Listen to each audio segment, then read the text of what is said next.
Hello friends, स्वागत है आपका अपने channel DC math classes channel पर। तो फ्रेंड्स देखो, आज का हमारा जो वीडियो लेक्चर है वो क्या है, सॉइल में है। तो सॉइल में देखो, हमने आपको पहले बता चुके हैं कि हमें क्या क्या टॉपिक पढ़ने हैं, कौन कौन से टॉपिक इंपॉर्टेंट है, वो मैं आपको पहले बता चुका हूँ। तो आज देखेंगे, हम स्टार्ट करते हैं। हमारी पहली यूनिट है सॉइल मैकेनिक्स की। जो इंट्रोडक्शन है वो तो मैंने आपको बता दिया लास्ट वीडियो में। अगर लास्ट वीडियो नहीं देखा है तो आप वीडियो के डिस्क्रिप्शन में जाइए, वहां आपके आपको लिंक मिल जाएगा। उस वीडियो को देखिए कि उसमें कौन कौन से टॉपिक इंपॉर्टेंट है हमें अच्छे नंबर लाने के लिए और पास होने के लिए सॉइल मैकेनिक्स में। तो देखो, हम करते हैं हमारे सॉइल मैकेनिक्स को स्टार्ट। तो सबसे पहले जानेंगे कि सॉइल मैकेनिक्स को स्टार्ट करने से पहले मैं देखूंगा कि सबसे पहले देखता हूँ father father of soil mechanics. तो हमें पता है किसी भी चीज की इन्वेस्टिगेशन होती है तो उसका एक इन्वेस्टिगेटर होता है, मतलब कि उसको खोज करने वाला होता है। तो इसी तरह से इसमें देखो सॉइल मैकेनिक्स में कि सॉइल मैकेनिक्स की खोज किसने की थी, तो वो देखेंगे हम यहाँ पर। तो देखो, फादर ऑफ सॉइल मैकेनिक्स कौन है? Doctor Karl von Terzaghi. अब देखो फ्रेंड्स, ये वो क्वेश्चन है ना, बड़ा ही मोस्ट क्वेश्चन है। ये हर एक एग्जाम व्यू के लिए, कंपटीशन एग्जाम व्यू के लिए बड़ा ही इंपॉर्टेंट क्वेश्चन है। ये क्वेश्चन आपको हर एग्जाम में देखने को मिलेगा। तो ये फादर ऑफ सॉइल मैकेनिक्स कौन है? Karl von Terzaghi. ये आपको पता चल गया। अब देखो, इसने 1925 में एक कंसेप्ट दिया कंसोलिडेशन का। इसी वजह से इसको क्या बोलते हैं? फादर ऑफ सॉइल मैकेनिक्स बोल दिया इसको, इसी वजह से। अब देखो, अब सबसे पहले हम जाने, ये तो जान लिया हमने कि इसकी किसने खोज की थी, सॉइल की, है ना। अब देखेंगे सॉइल बनती किस तरह से है, हम ये देखेंगे ना। तो देखो सॉइल, तो हमारा अगला टॉपिक है ओरिजिन ऑफ सॉइल, कि सॉइल किस तरह से बनती है। तो देखो सॉइल, देखो सॉइल को ओरिजिन करते हैं। सॉइल किस तरह से बनेगी वो देखो इधर। तो इधर मैं बताऊंगा आपको ओरिजिन ऑफ सॉइल। तो सबसे पहले देखो, ये it is defined by pedogenesis cycle और जियोलॉजिकल साइकिल। जो सॉइल का ओरिजिन है उसको किस नाम से जानते हैं हम? पैडोजेनेसिस साइकिल और जियोलॉजिकल साइकिल के नाम से जानते हैं उसको। ये आपको ध्यान रखना है। अब देखो फ्रेंड्स, इस लेक्चर से है ना, आपको एग्जाम में 2 नंबर का क्वेश्चन देखने को मिलेगा ही मिलेगा। अब यहाँ से कुछ बड़ा क्वेश्चन तो नहीं है, इस वजह से मैं इसको आपको पीडीएफ से ही पढ़ा दूंगा और इतने अच्छे से पढ़ाऊंगा, आपको वीडियो को लास्ट तक जरूर देखना है।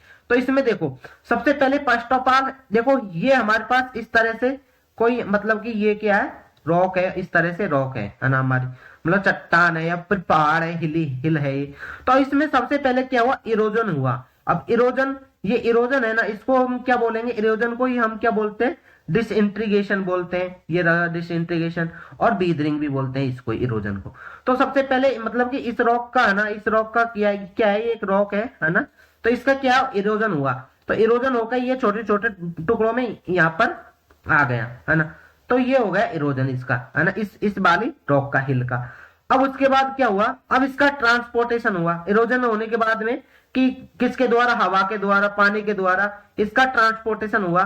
तो ये देखो आगे गया, ये जहां पे भी जाएगा वहां पे इसका क्या होगा? ट्रांसपोर्टेशन हो गया। तो जैसे अब मानो ये ट्रांसपोर्टेशन होकर यहाँ आ गई हमारा रॉक, इरोजन हो गई, है ना, ये आ गया।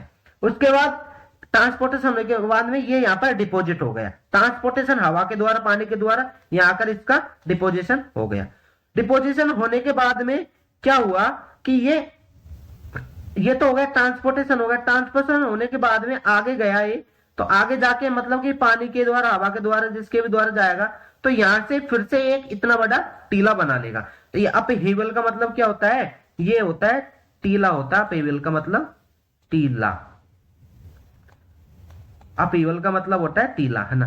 तो ये एक टीला बना देगा लास्ट में जाकर। ये देखो, ये बना दिया टीला। तो ये टीला बन गया फिर से, है ना। अब ये टीला फिर से वही, इसका इरोजन होगा, ट्रांसपोर्टेशन। तो इसी वजह से ये देखो, ये साइकिल फिर से ऐसे चलती जाएगी। तो ये साइकिल एक जियोलॉजिकल साइकिल है। सॉइल की उत्पत्ति इस तरह से हुई थी। तो ये आपको समझ में आया होगा फ्रेंड्स, किस तरह से मैंने बताया है। जो भी आपको समझ में आया, अगर समझ में नहीं आया तो कमेंट करके जरूर बताएं, जो भी समझ में नहीं आया। अब आगे देखते हैं हम, कि आगे देखें और कि किस तरह से हम, अब आगे देखो, आगे सब क्या बोल रहे हैं हमारे? बीदरिंग ऑफ रॉक। अब हमें पता क्या है? बीदरिंग, डिसइंटीग्रेशन, बीदरिंग, इरोजन, ये सब एक ही बात है। तो ये होती क्या है, सबसे पहले इनको जानते हैं।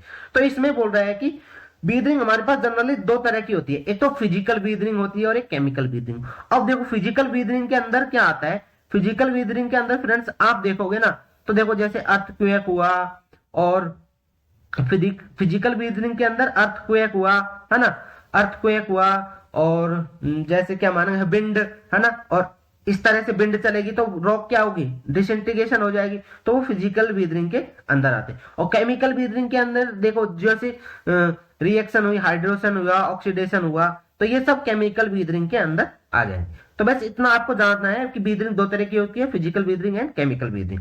अब देखो आगे नेक्स्ट देखते हैं कि इसके बाद ये बीदनिंग हो गई, तो बीदनिंग होने के बाद रॉक टूट गई हमारी, ये यहाँ पर जमा हो गई है ना रॉक, ये आपको मैंने बता दिया। तो इसके बाद ट्रांसपोर्टेशन हुआ, तो अब देखो ये यहां से मोस्ट है, soil classification according to the transportation and disintegration.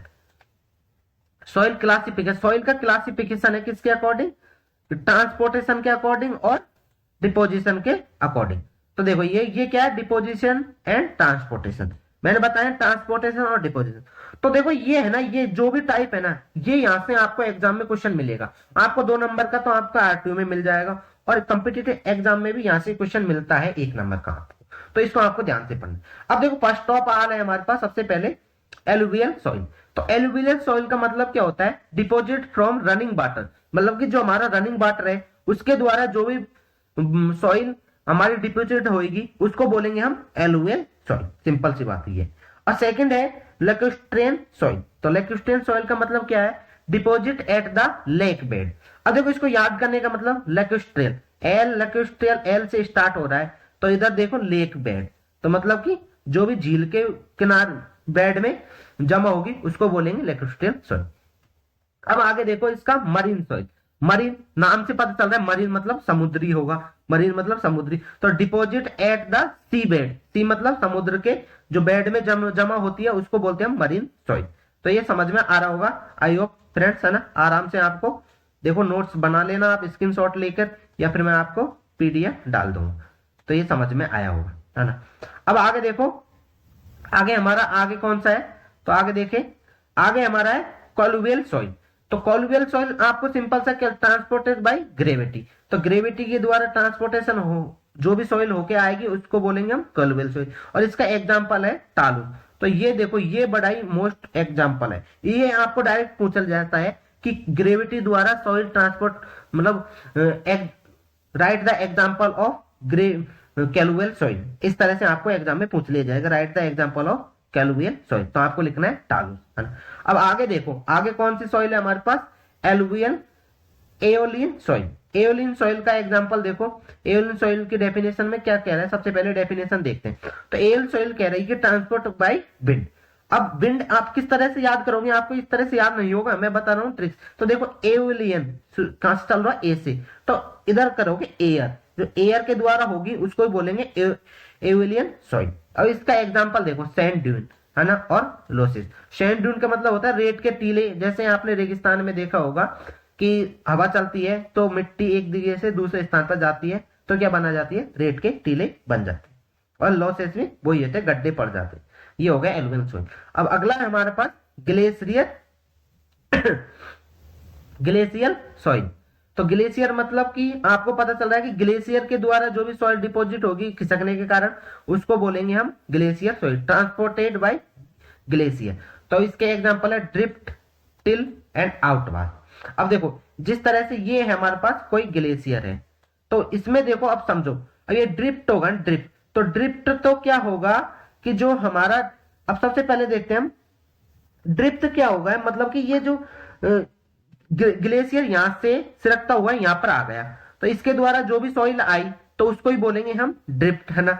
और जो आउटवाश होगा तो मतलब कि जो साइड में ये यहाँ पर बनेगा, इसके फ्रंट साइड में ग्लेशियर के जो सॉइल जमा होगी उसको बोलेंगे आउट सॉइल, आउटवाश। और टिल, टिल मतलब जो ये फर्स्ट पॉइंट पे जमा होगी ना यहाँ पर इनिशियल पॉइंट पे, इसको बोलेंगे हम टिल बोलेंगे। ये आपको समझ में आया होगा, मैंने अच्छे से बता दिया, है ना, करेक्ट। तो आगे देखो, अब आगे क्या है, अब देखो ये है एक मोस्ट इंपॉर्टेंट टॉपिक है बेंटोनाइट। तो बेंटोनाइट सॉइल क्या होती है वो देखना है हमको, है ना। तो बेंटोनाइट है ना, इसकी प्रॉपर्टी है, इसको देखते हैं हम बेंटोनाइट। तो बेंटोनाइट में क्या क्या होता है वो देखो, आप देखो इधर देखो, तो देखो bentonite formed from deposition of volcanic x, मतलब कि बेंटोनाइट किससे, किसके डिपोजिशन से बनता है, वोल्केनिक एक्स के डिपोजिशन से बनता है। ये पहला पॉइंट क्लियर है ना। Content very high percentage of clay mineral, मतलब कि बहुत ज्यादा इसमें क्या पाया जाता है, क्ले मिनरल पाया जाता है। और कौन सा क्ले मिनरल पाया जाता है, मोंटमोरेलिनाइट। अब ये मोंटमोरेलिनाइट क्या होता है ये मैं आपको आगे पढ़ाऊंगा। क्ले मिनरल एक अलग से टॉपिक है, पूरा चैप्टर है, तो उसमें इसको अच्छी तरह से हम डिफाइन कर लें। अब इसमें होता है क्या है जनरली कि जिसमें भी मोंटमोरेलिनाइट क्ले मिनरल होता है तो इसकी swelling property and shrinkage property high होती है ना। तो इसके इसी कारण से इसको देखो आगे लिख रहा है इसमें, it also use at drilling mud. तो इसको तो अभी मैं बताऊंगा ड्रिलिंग मड क्या होता है। तो इससे पहले इस पॉइंट को देखो, it is highly water observe, है ना। हाईली वाटर ऑब्जर्वेंट होता है ये, है ना। तो हाईली वाटर ऑब्जर्वेंट का मतलब क्या हुआ कि ये पानी की सोखने की क्षमता ज्यादा होती है। एंड हैज हाईली श्रिंकेज, पानी सोख लिया तो इसके कारण क्या इसमें स्वेलिंग आ गई। एंड पानी अगर सूख गया तो इसमें क्या आ गया, श्रिंकेज पड़ जाएगी। तो इस तरह से आपने मिट्टी देखी होगी कहीं पर, तो उसमें दरारें वगैरह नहीं होती कि मिट्टी में अगर बड़े बड़े गड्ढे पड़ जाते हैं, दरारें वगैरह, उसी को कहे हाईली श्रिंकेज वगैरह, ये वो होता है ना। और ये बताया ड्रिलिंग मड। ड्रिलिंग मड में क्या होता है कि जैसे आपने ये एक गड्ढा खोदना है, मुझे ये गड्ढा खोदा मैंने, तो अब इसमें क्या हुआ कि मैंने जैसे जैसे गड्ढे डेप्थ में जाता गया है ना, इधर डेप्थ में, तो मैं क्या करूंगा कि ये ऊपर वाली मिट्टी है ना, तो यहां से गिरना स्टार्ट हो जाएगी इधर, ये गिरना स्टार्ट हो गई इधर से भी। तो इसको रोकने के लिए हम क्या करेंगे, इसमें एक पेस्ट बनाएंगे इसका बेंटोनाइट का, और इसको यहाँ पर हम लगाते जाएंगे।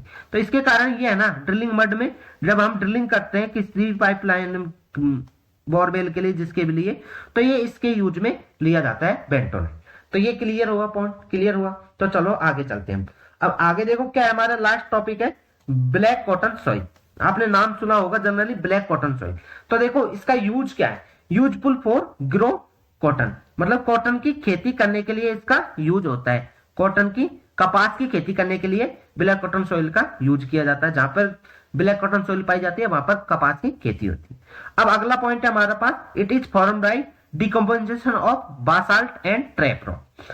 तो ये बासाल्ट और ट्रैप रॉक के डिकम्पोजिशन से बनते हैं। अब डिकम्पोजिशन का मतलब होता है विघटन, मतलब कि इसके टूटना पिघलना जो भी है वो विघटन है ना, इस तरह से।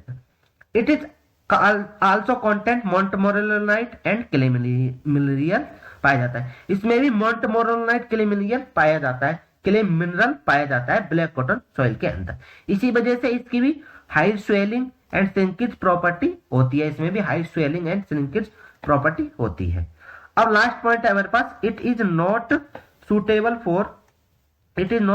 For construction purpose. Black cotton soil construction purpose के लिए क्यों नहीं है। अब सबसे पहले क्वेश्चन यही आएगा कि क्यों नहीं है।